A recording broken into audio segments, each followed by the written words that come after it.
दोस्तों, Pidilite industry India की एक ऐसी फेमस कंपनी है जिसने लगातार 20% से भी ज्यादा ग्रोथ रेट के साथ अपने कंपटीटर्स को काफी पीछे छोड़ दिया है। आपको जानकर हैरानी होगी कि कैसे एक पियून की नौकरी करने वाले बलवंत पारेख ने 6000 करोड़ का साम्राज्य खड़ा कर दिया और 70% मार्केट शेयर के साथ इंडियन एडहेसिव मार्केट का किंग बन गया। दोस्तों, फेविकोल को कौन नहीं जानता। असल में बात जब कुछ चिपकाने की होती है तो हिंदुस्तान का कोई भी घर ऐसा नहीं होगा जो कभी न कभी इस कंपनी के प्रोडक्ट को यूज ना किया हो।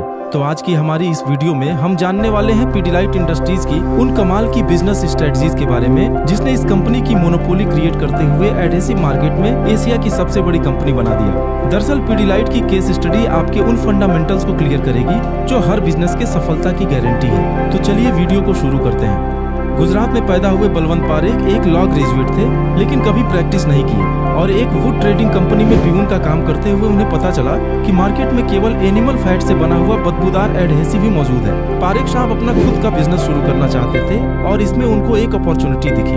दिमाग में एक केमिकल बेस्ड हाइजेनिक एडहेसिव बनाने का आइडिया आया और इस तरह से सन 1959 में पीडीलाइट ब्रांड की शुरुआत हुई। दोस्तों, एडहेसिव बनाने वाली बहुत सी कंपनियों के मार्केट में मौजूद होने के बाद भी आखिर पीडीलाइट इंडस्ट्रीज ने ऐसी कौन सी स्ट्रेटजी अपनाई जिससे वो सबका फेवरेट ब्रांड बन गई। आइए हम आगे वीडियो में जानने की कोशिश करते हैं। Number 1, direct marketing.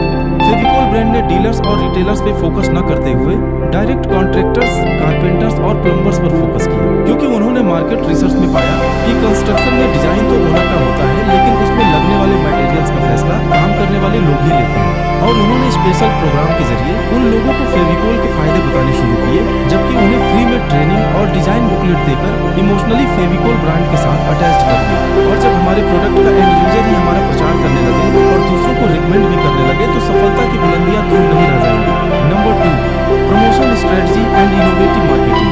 दोस्तों, फेविकोल ने अपने ब्रांड को प्रमोट करने के लिए जबरदस्त मार्केटिंग की और लोगों के दिमाग में बसा दिया कि हर चिपकाने वाली चीज फेविकोल होती है। असल में किसी फेमस सेलिब्रिटी को ब्रांड एम्बेसडर बनाने की वजह एक कॉमन मैन को इस्तेमाल किया गया, जिससे कि हर आम आदमी उनसे कनेक्ट हो सके। और अगर सही मायने में देखा जाए तो अब प्रोडक्ट नहीं बल्कि इमोशंस बिकने लगे। और गौर करने वाली बात यह है कि फेविकोल के टीवी कॉमर्शियल्स ने हमारे दिमाग में अपनी जगह बना ली। चलिए आपको कुछ याद भी दिलाता हूँ।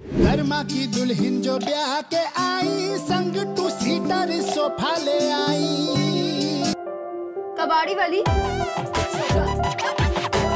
सनग्लासेस, इयररिंग, बैग, सैंडल्स, ये सब तो मेरे हैं। टूट गए तो तूने तो फेंक दिए और मैंने चिपका लिए। Oh no! Oh yes!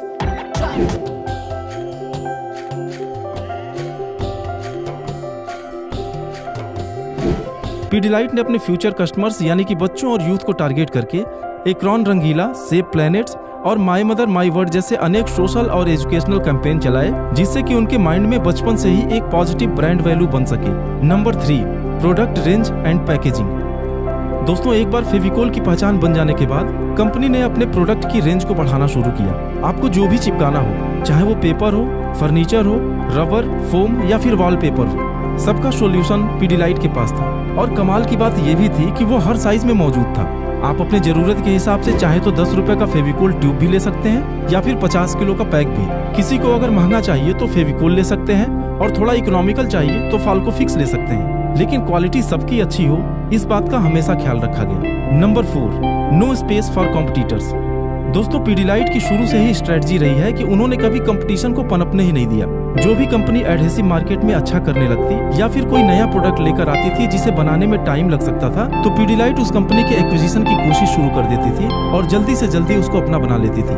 अगर उनके पोर्टफोलियो को देखा जाए तो सन 2000 में एमसील से शुरुआत करने के बाद steel grip, Roff, Sargent Arts, Polestar, Cyclo, Holdtite, Woodlok और फाल्को फिक्स जैसे फेमस ब्रांड को अपने साथ मिला चुकी है। दरअसल पीडीलाइट ने कभी अपने सक्सेस से डिस्ट्रैक्ट होकर किसी और फील्ड में एक्सपेंशन के बारे में सोचा ही नहीं और एक फोकस्ड अप्रोच के साथ एडहेसिव इंडस्ट्री को ही लीड करती रही। Number 5, easy availability.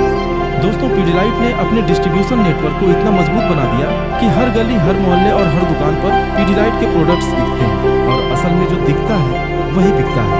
आपकी जानकारी के लिए बता दूं कि सन 2000 में इस कंपनी में इन्वेस्ट किए गए 10,000 रुपए की वैल्यू 130 गुना बढ़कर आज लगभग 13 लाख के बराबर है। दरअसल पीडीलाइट के लिए सप्लाई चेन को मेंटेन करना इतना आसान नहीं था, क्योंकि एडहेसिव प्रोडक्ट्स का मैन्युफैक्चरिंग कॉस्ट क्रूड ऑयल और पेट्रोलियम पर डिपेंड करता है, जो कि फ्लक्चुएट करता रहता है। और ऐसे कॉम्पिटिटिव मार्केट में भी प्राइस को स्टेबल रखकर शीर्ष पर बने रहना हम सबको इंस्पायर करती है।